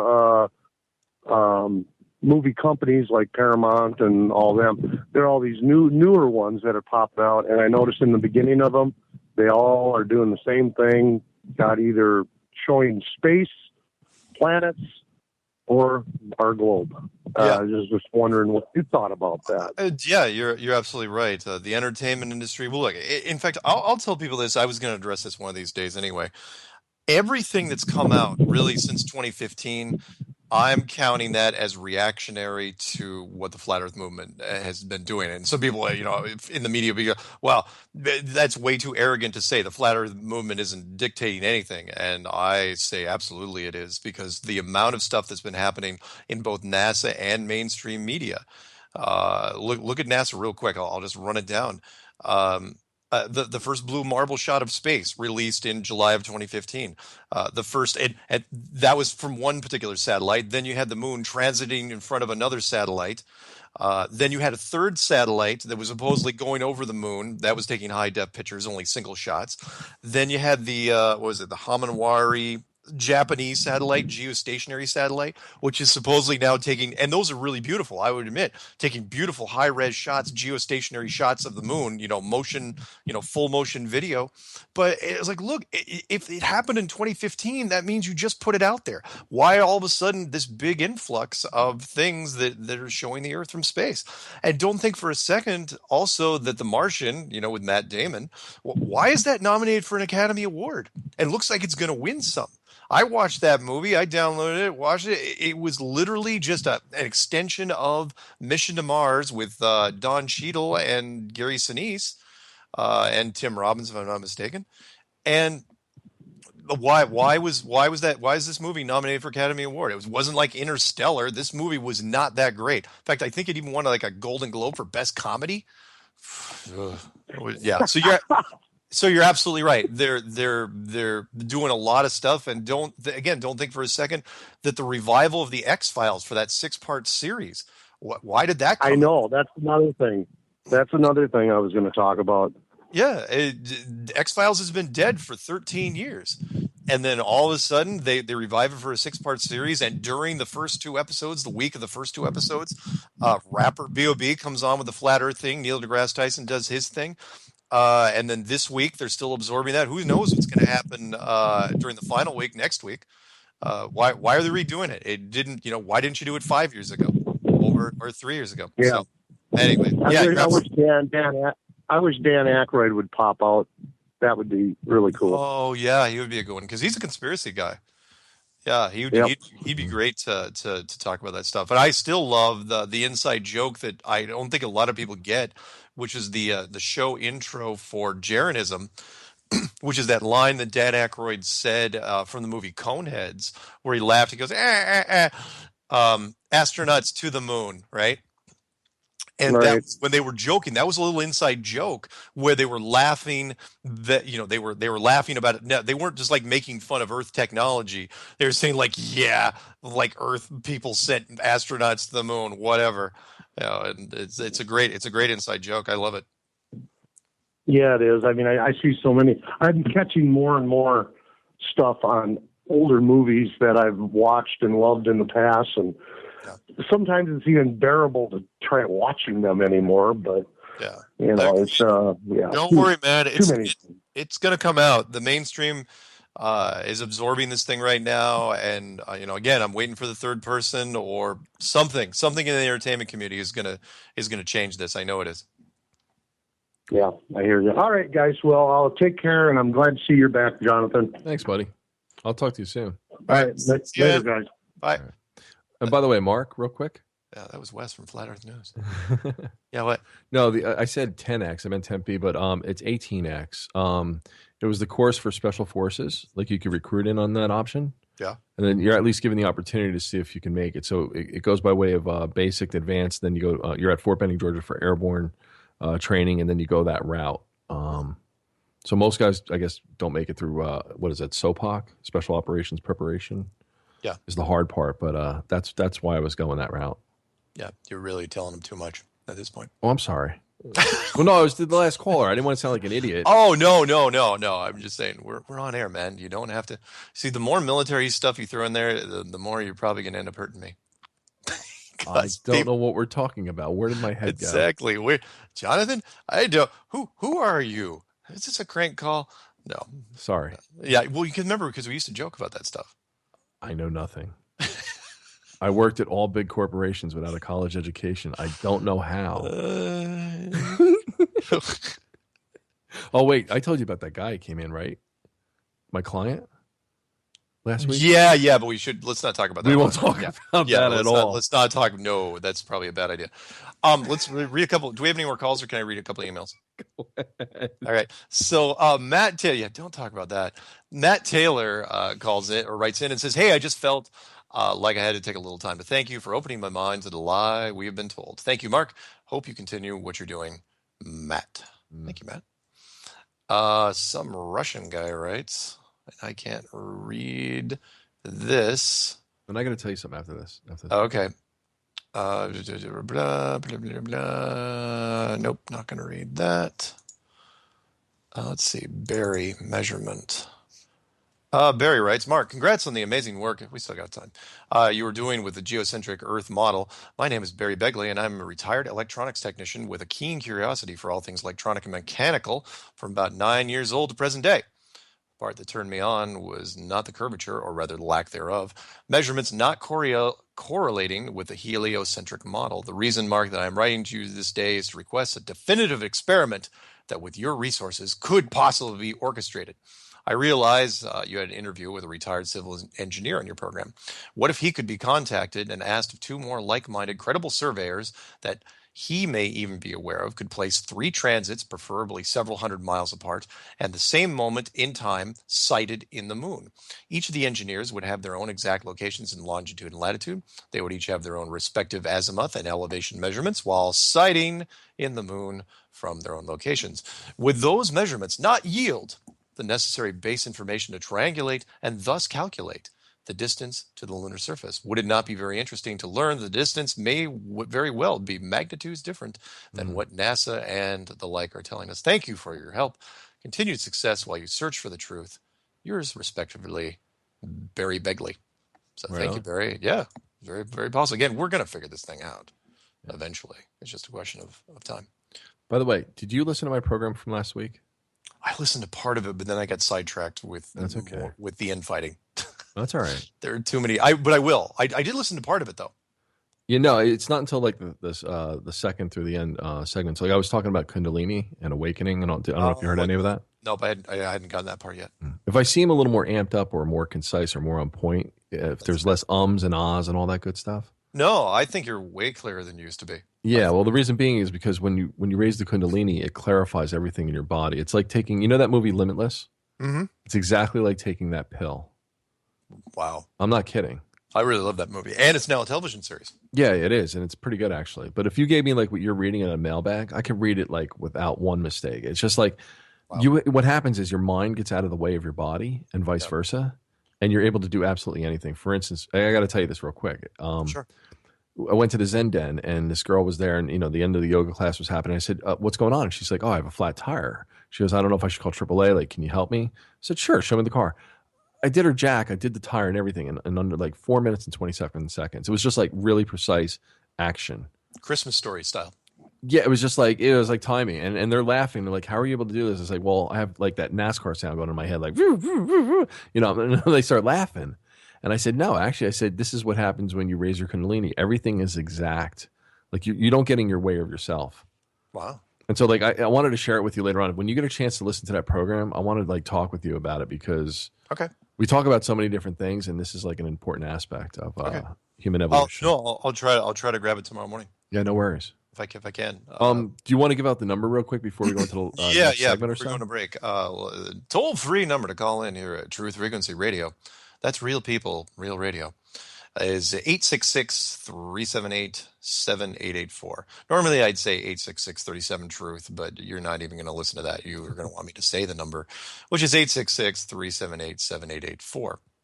And someone should actually look up those last 5 letters and see what else you can spell with them. 87884. Probably not a lot because there's 3 8s in there, but you never know. Jennifer writes, "Hey Mark, thanks for your video about the flat Earth. It was very bold of me when I watched my first flat Earth video, but I gotta say, it really makes sense. The implications are mind-boggling. It sure is hard to imagine the kind of person who would construct such a lie. What a strange world we live in. Regards, Jennifer." Thanks, Jennifer. Moving on. Let's see, do we have time? Yeah, we got time for one more. Greg from New Zealand writes, "Hey Mark, my best buddy is John Eisen. He is New Zealand's #1 conspiracy guy. He is editor of Uncensored magazine here in New Zealand. This magazine exposes all the conspiracies. John thinks I'm crazy believing the flat Earth. Today he sent me this." Basically said that flat Earth is crazy, a link. "And John is publishing an article debunking flat Earth. I think half the so-called truth movement thinks it's a psyop, but I do not. I think it's high time for night balloon launches. Why has this not been done? What happened to Jeranism's multi-nation balloon launch? Cheers, Mark. You have done and have been doing good work." Greg from New Zealand. And again, that's really, really interesting. We'll end on that before we're going to the break, which is you've got New Zealand's #1 conspiracy guy, right? The editor of Uncensored magazine. Who knows how many conspiracy magazines there are in New Zealand, maybe just one. But the point is, the editor of the magazine itself publishes everything he can. Lizard people are real, and there are child abductions, and Bigfoot, had Loch Ness Monster's baby, so on and so on. When he was told about flat Earth, he waved it off as being crazy. And again, that shows you the conditioning. No other conspiracy is treated like this. Sure. No other conspiracy has that much universal response. So when I say, look, everybody thinks it's crazy. Everybody starts out in flat Earth trying to disprove it. You got to wonder why, because no other conspiracy, every other conspiracy, there's a percentage of people out there that say Loch Ness Monster. Yeah, I buy that without even batting an eye. Find somebody though that goes into flat Earth. If I was going to say fat Earth, goes into flat Earth with saying that. Yeah, they totally buy into it. There's been so few people by comparison. The ratio is way, way down. And the lack of people that are accepting to it right away, that should tell you something. The lack of acceptance. So. Right on. Yeah. So one more time, let's give out the number before we go to break, and that is 866-378-7884. Check wallet for his name. His face is in the muck. I think his zipper's stuck.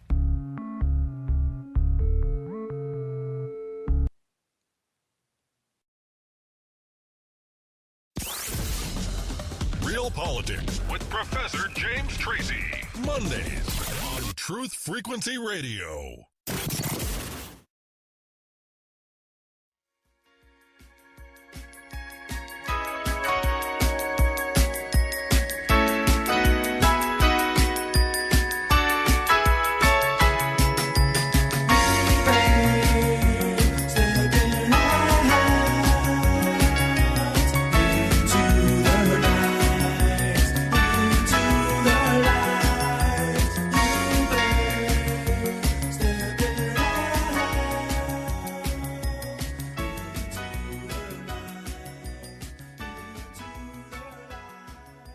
Welcome back to Strange World. I'm your host, Mark Sargent. With me is Jonathan from Jersey. And that, my friends, was Joe Jackson.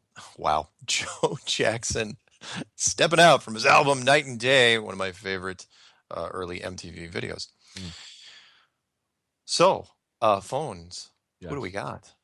+760. That's all it says. Wow. All right. This better be from an underground bunker. Who is it? Who is it? Hello. Hello. Where are you calling from? I'm calling from Thailand. Thailand. Yes. I'm in North Thailand. I wanted to give you some important information. I sent it to you over 6 months ago by email. I never got a reply, so I thought I would phone. Go. Yes. In 1928, Captain Sir George Hubert Wilkins, he found an exit to this plane He went over 5,000 miles from what they call the end of Antarctica, and he found more land there. So I read a book. I managed to get a second-hand book 30 years ago called Worlds Beyond the Poles. And there is mentioned, this information is mentioned, and also that these planets that we see, or supposedly see, are actually beyond this land of ours. So what I'm saying is that the reason why they're destroying this planet is because they have a way out of here to save themselves. Cool. Is this is this part of the Iron Republic story?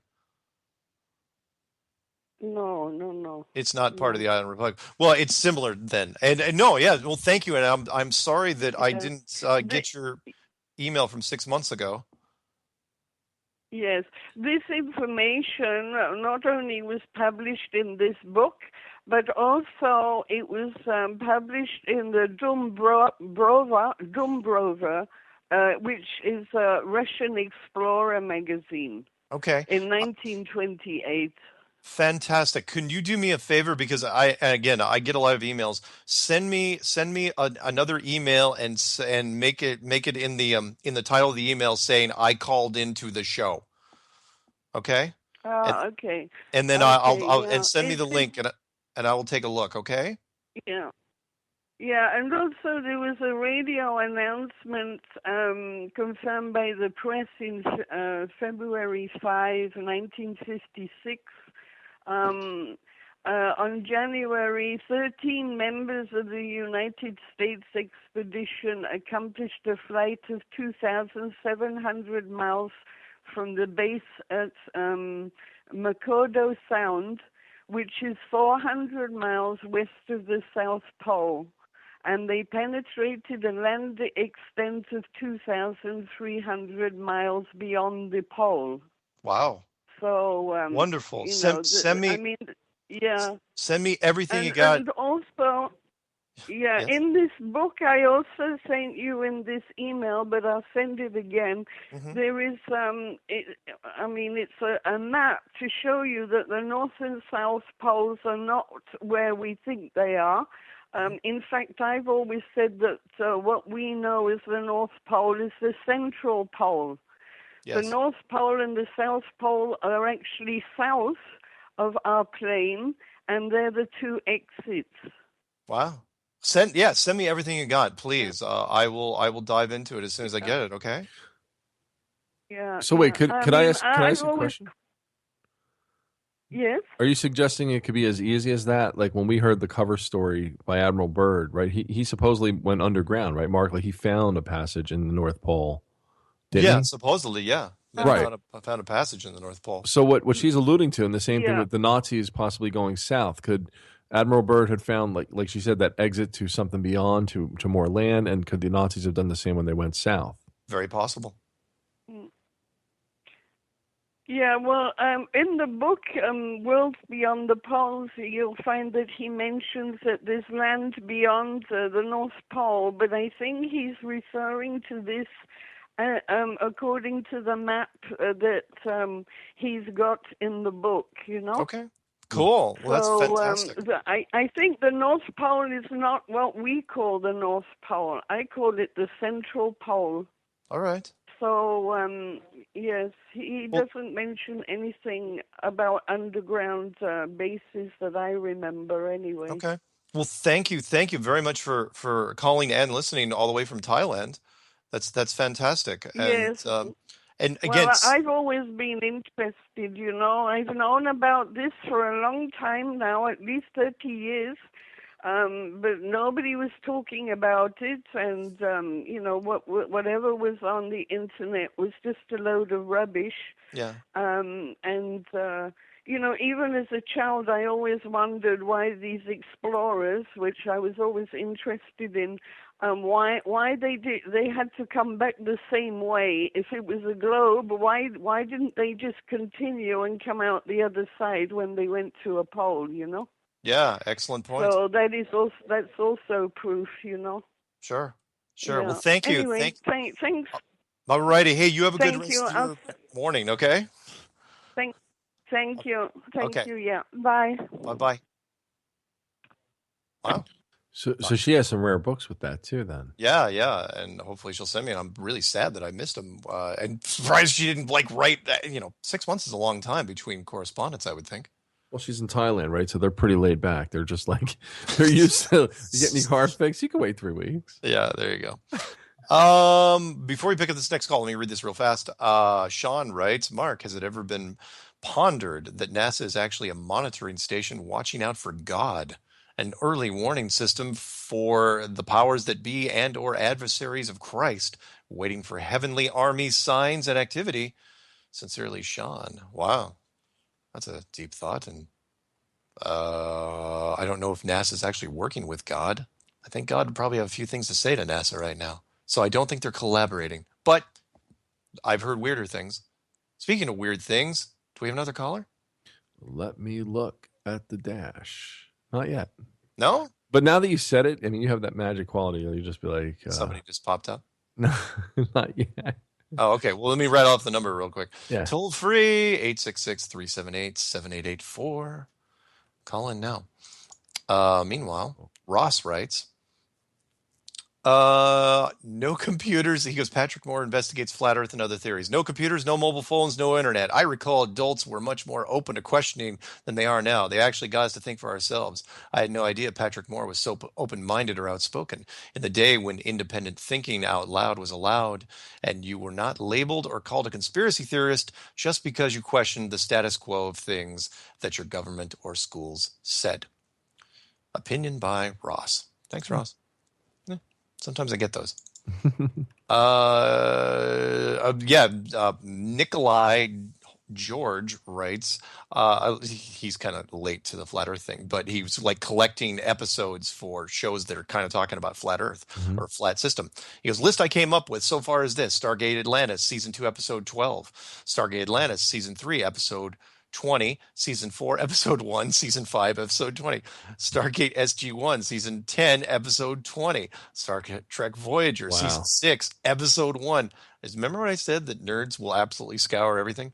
The Outer Limits, the remake, 1995, season 3, episode 17, Outer Limits, season 7, episode 3, Under the Dome, of course, the TV series that I think is still going, The Giver, the movie, 2014, and The Signal, 2014. These are just a few that pop into my mind when I try to entertain the notion that we live in a flat earth under an impenetrable dome. I hope you find these episodes and movies at least entertaining, if not helpful. With respect, George. Yeah. So you're saying the nerds are always on top of everything? Yeah.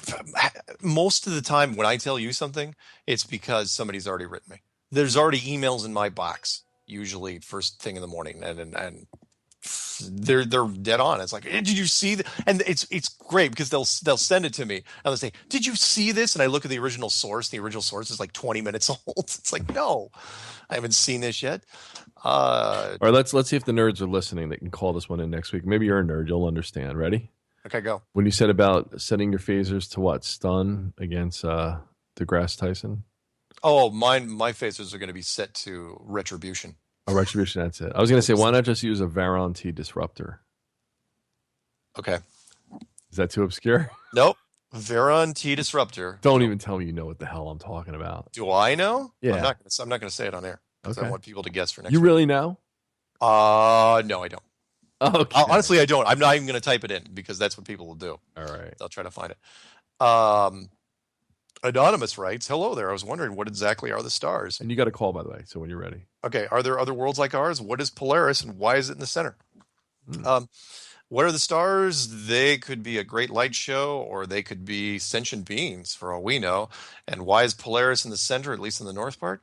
It's because you need to create the illusion of a globe. Remember, the people, or beings, or the divine power that created this world also wanted the globe to be created at some point, the illusion of the globe to be created, so that we would keep acting naturally and keep making decisions on our own without worrying about looking over our shoulder. It's my opinion, but I'm sticking to it. Caller, who's our caller? Go grab him. It is, don't know, but we'll say. Caller, you're on the air. Good afternoon, gents. It's Steve from Australia. How are you? Hey, we're all over the place. Thailand Mark, and Australia. how are you, man? Hey, man, I'm fine. How are you? You can't do an American accent on your own American accent. I know. Wait, hold on a second. Wait, ask him about Foster's and about Crocodile Dundee. Do you realize Foster's is the worst beer in existence from Australia? Well, everybody hates it here. I told you. Australia is blessed with many, many beautiful craft beers with microbreweries in every second suburb. And, we're spoiled for choice. Foster's is shite. They should make a remake of that commercial and say, Foster's, it's Australian for a-hole Americans who think it's good beer. It's Australian spelled piss. Nice. So what's on your mind, That's man? it. This is Mr. Tomorrow, by the way. That was it? No. I didn't call up to talk about beer, don't worry. What I wanted to bring up was humanity has a very funny way of thinking, right? We all love interesting, unique milestones, such as adventurers that like to go to the most westerly point of a continent, or they like to be at the equator at noon, at the equinox. We like those little things, right? So one thing that I think I have never seen any footage of, and you would think it would be everywhere, is someone doing a 10-meter circumference around the North or South Pole, going through every single longitude line. Because, hey, that's a cool thing to do, right? Instead of actually going on one single longitude line to the South Pole, no one's walked around and gone and walked through every single one and being close to 90 degrees. Like, that is a cool little thing to do, right? But, hey, no one's ever seen it. No one's ever done it.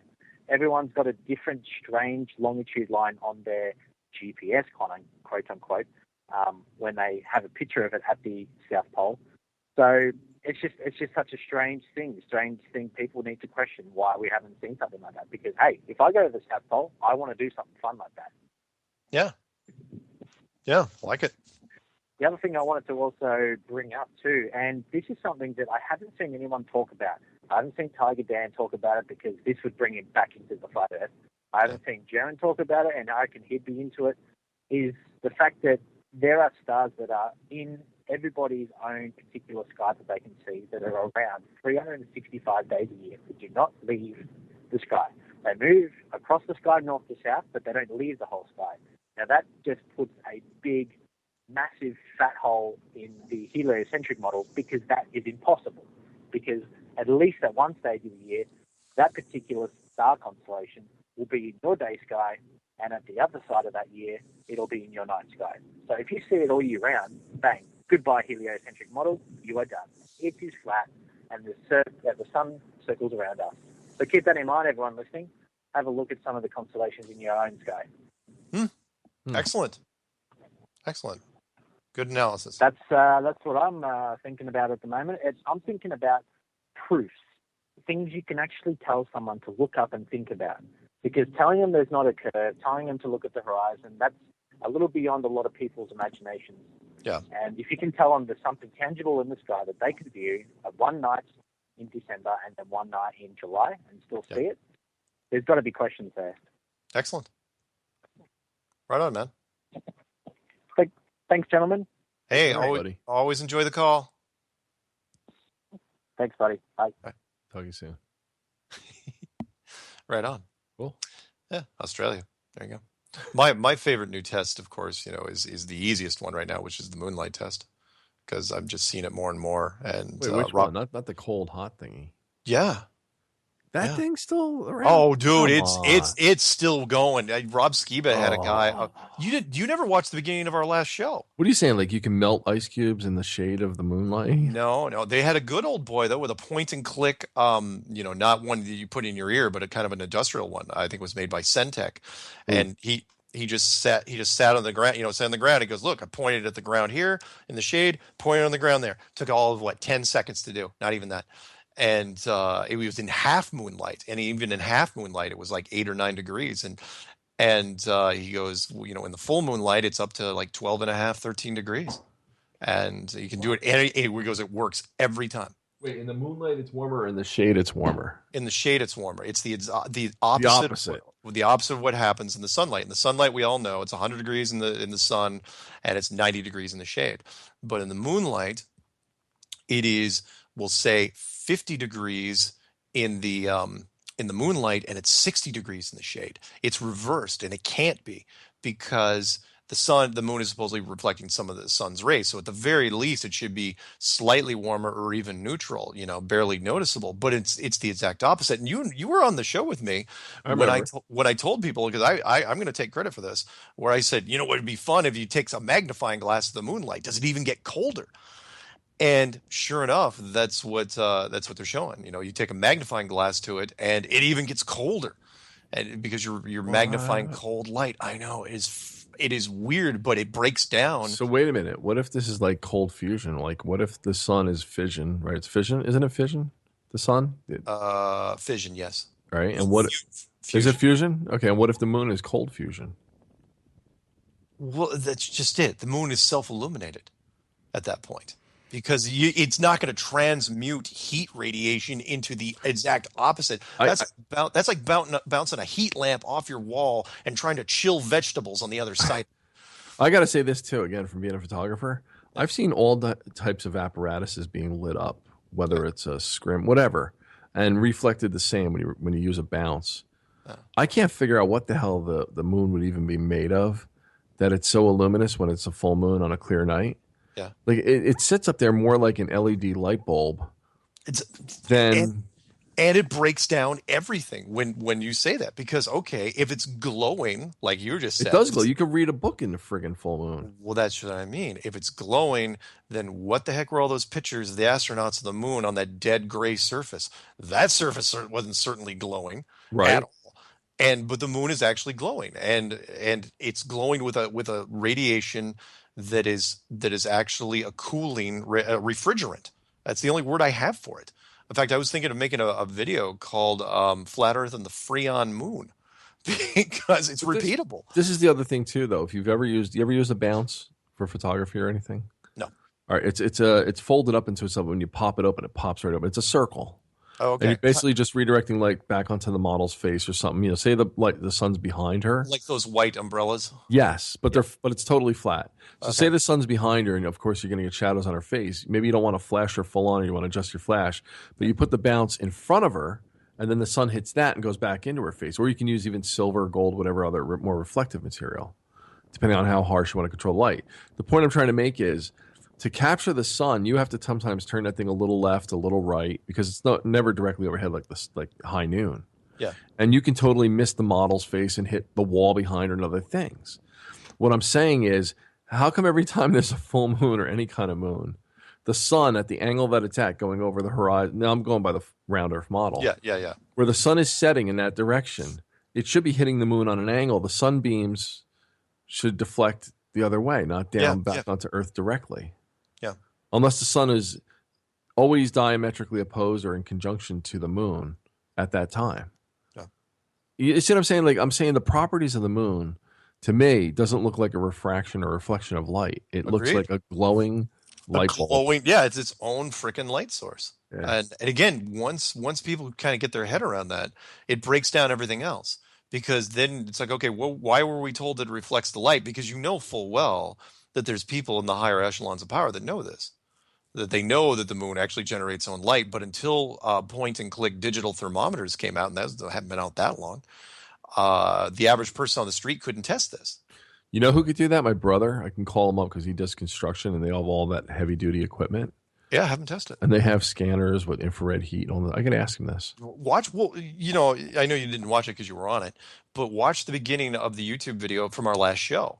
Okay. I steal from one of Rob Skiba's clips where there's a good old boy with a point and click thermometer. And it, you know, in the first 60 seconds of our show, it's basically him saying, look, and it was great listening to him because he was like, you know, it appears so, sometimes up to 12 degrees.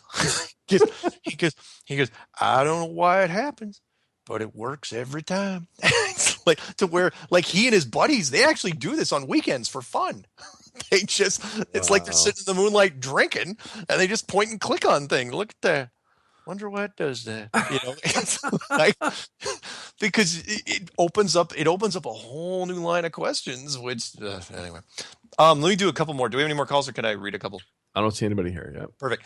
Okay. A couple more emails real quick before we wind up with this show, which has been a fun one, I think. This one actually was posted on Rob Skiba's page, and somebody cut and pasted it to me. The guy goes, "Hey, I've been working in communication towers for 15 years now, and yes, the Earth is flat. So flat, I can pick up a straight Fresnel microwave over 600 miles away, which is impossible." Wait, what? Yeah, so what's this guy saying? A straight Fresnel, that's Fresnel. Yeah, I know what it is. Well, of course you do. Well, I was in telecommunications. Microwave over 600 miles away, which is impossible if the Earth was spherical. And how can I see Bismarck, North Dakota from Grand Forks, North Dakota? If you went by spherical Earth theory, it would be impossible. I know the Earth is flat. I've been into wireless communications all my life. The math shows it. God bless. Awesome if true. So yeah, I don't know what a Fresnel thing is, but if he's saying it's true, that's beyond its range, its normal range, I would think. Let's see. Carl writes, "Hey Mark, while you did an admirable job flying solo, Jonathan's return notches things up, and more importantly, the soon-to-come challenges will undoubtedly make his renewed presence invaluable. Flatlessly yours, Carl." Wow. Isn't that nice? That was nice. Yeah. I don't know if I ever sent that to you. Probably didn't. I'm ready, man. I got your back. I'm so clear. Cool. Yeah. Well, you should be clear because this thing's going to explode. Well, it already is exploding, but now we're just waiting for. I'm really just waiting for the other shoe. By the way, I'm down 26 pounds in 3.5 weeks. Really? Yeah. Are you getting ready for television? That too, but in my own personal life, I got a lot going on. But I gave up sugar, gluten, bread, and all processed foods. I only eat organic. Wow. Man, it's amazing. I got to talk to you off air. There's a lot we got to catch up on. Okay. Oh, by the way, am I coming to visit you in April? Yeah. All right. I just wanted to put that out there because we got experiments around. We got a lot to do yet, and yeah, definitely come out. I just want to make sure everybody knows I'm back. Nice. All right, minute and a half left. Let's see what else we got. Let's see. Benjamin writes, "Get a battery-powered gyroscope and spin it up at the beginning of your interview. Every 10 minutes or so, point out the fact that it hasn't moved yet. In 10 minutes, the Earth should have moved 2.5 degrees. You know, he puts a little link there. "As your guests have taught me, gyroscopes will push against that slight change. That would be a really cool visual to support everything you were talking about. But set it up on something stable and don't bump it." You have to try that. So wait, is he saying in theory that wherever you start spinning it is level at that point, and then as the Earth rotates, it's going to go out? Is that what he's trying to say? I'm not. That's what he's trying to say. I don't. So I'm gonna have to look into that one. I'm not going to commit to it yet, but it's interesting. But if somebody does a test on it and they find out it's more than me in this case, definitely look me up. All right, you know what? We're not going to do any more emails. Before we go, because we're running out of time. Next week, I don't know what we're doing yet because everything happens so fast in the flat world that we don't know.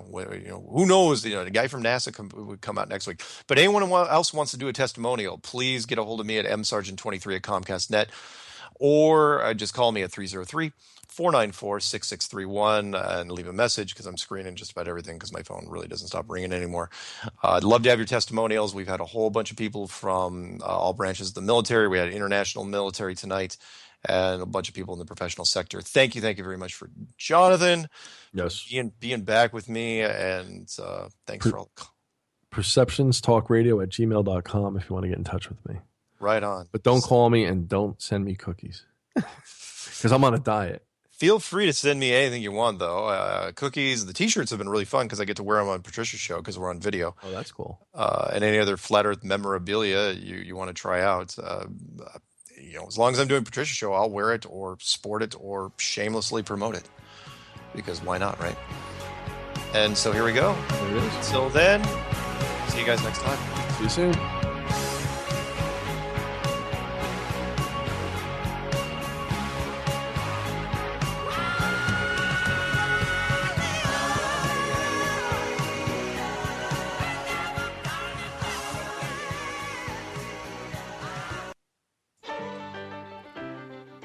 Now you can call me Lucky 'cause Lucky's my name.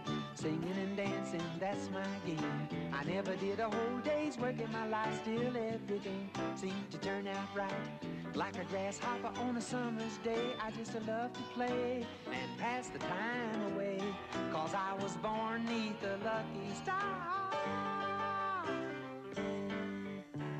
They said I'd go far, making people happy, that's my favorite game. Lucky 7 is my natural name. Slipping and sliding my whole life through, still I get everything done that I got to do. 'Cause I was born 'neath a lucky star. School is where you are? Oh, that's not hard. Let me show you something. You multiply 7 times 1. I got 7 days to get that problem done. Multiply 7 times 2. Take 14 laughs when you're feeling blue. Multiply 7 times 3. A 21-day vacation, you can play with me. Multiply 7 times 4. You got 28 days, that's a 1 month more to pay the mortgage on your store. Don't worry, something will turn up, yeah. Multiply 7 times 5. I don't know how you did it, but man alive, that's 35. Multiply 7 times 6. Grab a stick and make a 42 clickety clicks. Multiply 7 times 7. Take 49 steps right up to 7 heaven. Multiply 7 times 8. They got 56 of flavors and I just can't wait. Multiply 7 times 9. 63 musicians, all friends of mine. Multiply 7 times 10. And that brings you right back to 70 again. You know, I think that's important. There's a trick there somewhere. Multiply 7 times 11. Even a rabbit knows that's 70 plus 7. Multiply 7 times 12. You got 84. And isn't that swell? I'm gonna try 7 times 13 just for fun. 70 plus 21. 7 times 14 must be great. Well, exactly, that's a 70 plus 28. 7 times 15, man alive, that's 70 plus 35, 105. Man, this stuff is simple, no jive. You got it. Now I gotta fly. Excuse me, folks, I'm saying goodbye. I sure do thank you for the huckleberry pie. Take it home, boys. Remember Lucky 7 Samson, that's my natural born name. If you should ask me again, I have to tell you the same. You'll wake up tomorrow, you'll be glad that I came, 'cause you'll be singing one of the songs that I sang. So keep a happy outlook and be good to your friend, and maybe I'll pass this way again.